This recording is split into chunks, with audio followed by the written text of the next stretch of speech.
So at the beginning of this project, they offered a winter training seminar.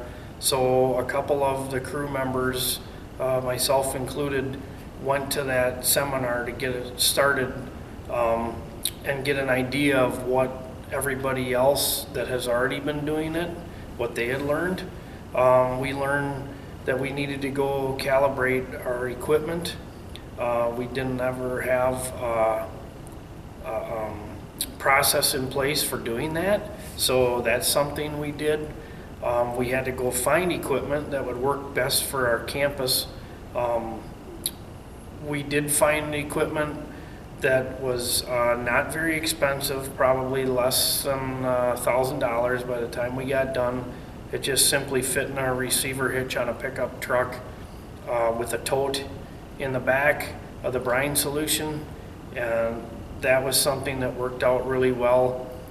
And I think just the beginning of that knowledge of what we had to change helped a ton.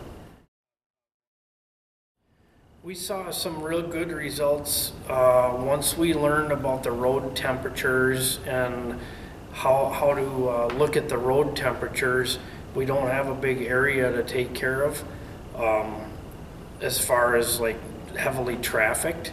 So we would just go out before the storm, spread the salt brine down to see how it would take effect and how it would handle the snow that was coming down. And because of the area we're in, we could maybe not do it in another area just to see the difference. So we got to play with it a little bit like that. I think getting everybody at work here to know that this was something that we were working on, and that once the word got out and once we got used to doing some things, they might have to put up with a little bit of something at the beginning of it, but once they learned that we were trying to track what we were doing, it worked out really well. That was one of the struggles. And then just knowing exactly when we should apply it and not applying too soon. I think some situations we would maybe put the brine down sooner than what we had originally. Maybe with snow totals, we would look a little bit more at that, of what some of the totals were going to be before it was applied.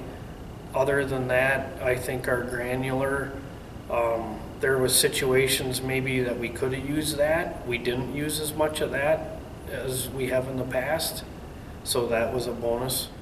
I think that we are probably going to look into adding a pre-wetting system to our salt spreader, our granular spreader.